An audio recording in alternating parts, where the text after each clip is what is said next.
नमस्कार मेरे प्यारे भाइयों बहनों और बच्चों। आज अहमदाबाद में 1:39 के समय बहुत भयंकर दुर्घटना हुई। उस घटना को होने में मात्र 9 सेकंड का टाइम लगा।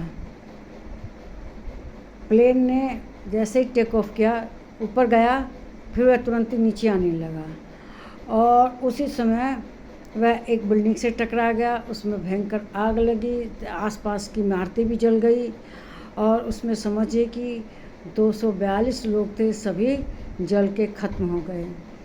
लेकिन कहना जाको राखे साइयाँ, जिसकी भगवान रक्षा करते हैं उसके किसी भी स्थिति में जान बची जाती है।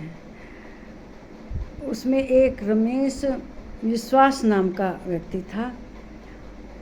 वही एकमात्र बचा है, बाकी सब खत्म हो गए। तो वह इंग्लैंड से यहाँ अपने लोगों से मिलने आया था, अपने परिवार से। इंग्लैंड की उसने नागरिकता ले रखी थी, वहाँ का नागरिक है, लेकिन आया था अपने परिवार के लोगों को देखने के लिए।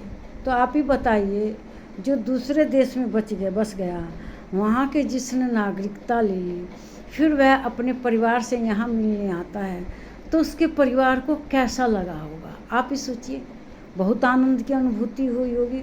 उन्हें तो लगता होगा कि जैसे भगवान ने हम लोगों के ऊपर विशेष कृपा कर दी कि हमारा अपना आदमी हमसे मिलने। कितना उनकी मतलब आनंद की सीमा नहीं रही होगी। तो कहना उन लोगों का, जो भले ही उन्होंने मुँह से ना कहा हो, लेकिन उनकी आत्मा प्रसन्न हुई, उनका मन प्रसन्न हुआ और इसी से उनके हृदय से जो आशीर्वाद निकला होगा, उसके लिए जो शुभकामनाएं निकली होगी, क्या पता उसी से उसकी जान बच गई, या कुछ पूर्व जन्म के उसके ऐसे कर्म रहे होंगे कि उसकी जान बच गई। कहना किसी का कि जा कह राखे साइयाँ, मार सके ना कोई। इतनी भयंकर आग, इतनी बड़ी दुर्घटना, और वह उसमें जीवित बच गया। तो ये सब क्या है? ऐसा होता है, कभी कभी भगवान की विशेष कृपा हो जाती है।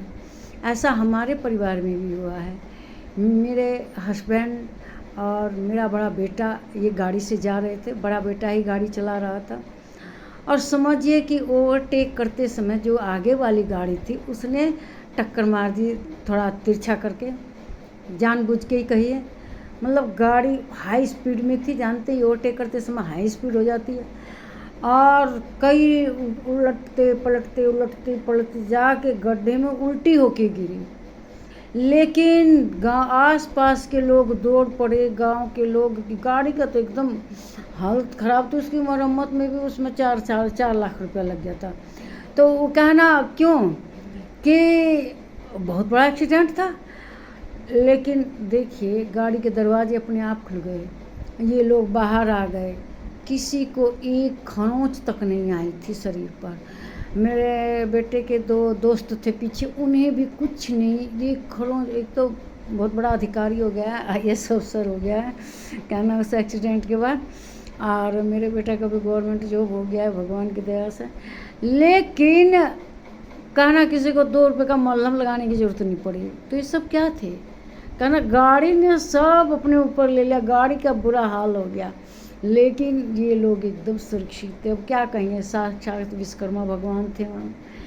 और फिर बाद में गाड़ी को निकलवाया गया, गाड़ी बाहर निकली, उसकी स्टेपनी चेंज हुई। फिर बाद में मेरा बेटा खुद उसे चला कर, देखिए जिसका इतना बड़ा एक्सीडेंट हुआ, खुद उसको चला कर लेके गया। देखने वाले देख आश्चर्य कर रहे थे कि गाड़ी किस हालत में है, और जाके उसको एजेंसी में जमा कराया मरम्मत के लिए। तो यही कहते हैं कि जब भगवान की कृपा होती है तो बड़ी से बड़ी विपत्ति में किसी का बाल बांका भी नहीं होता।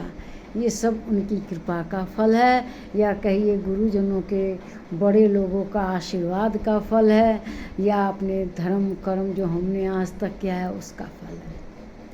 तो इसीलिए जीवन में मनुष्य को जब मौका मिले किसी का अच्छाई करने का, अच्छाई कर देना चाहिए, भलाई कर देना चाहिए, सत्कर्म करने चाहिए, धर्म में विश्वास रखना चाहिए, सकारात्मक रहना चाहिए। तो मनुष्य के ऊपर बड़ी से बड़ी आई हुई विपत्ति भी टल जाती है। इसीलिए कहा गया, जाको राखे साइया मार सके ना कोई। तो भगवान जिसके रक्षक होंगे वह तो बड़ी बड़ी से बड़ी विपत्ति में भी एकदम सही सलामत रहेगा।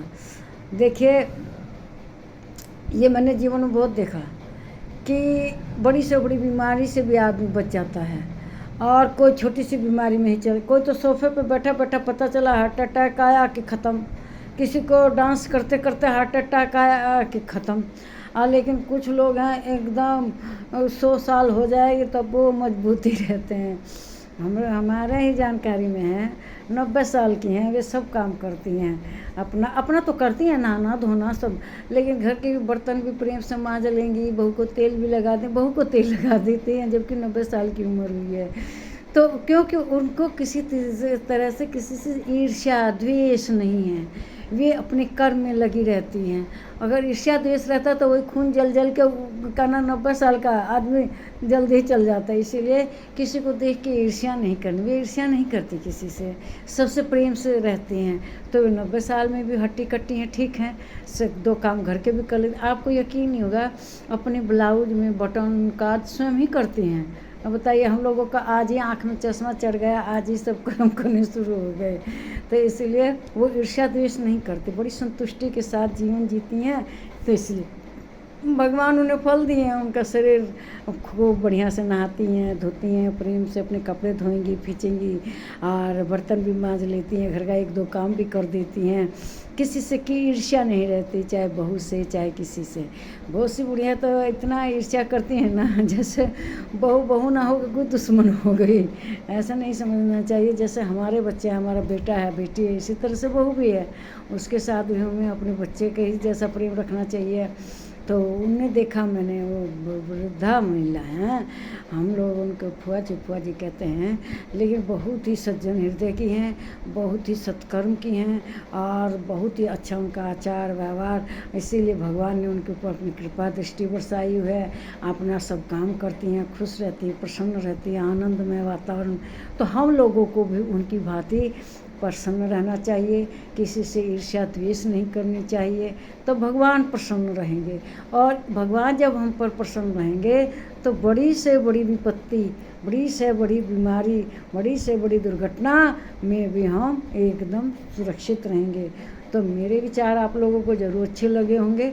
आप इन्हें लाइक कीजिए, शेयर कीजिए, और मेरे चैनल को सब्सक्राइब कीजिए। जो मेरी बात खराब लगी है आप उसको निसंकोच लिखिए।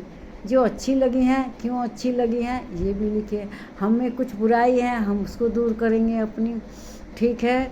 सदा प्रसन्न खुश रहिए, अपने परिवार के साथ, अपने साथ आनंद में जीवन जीतिए।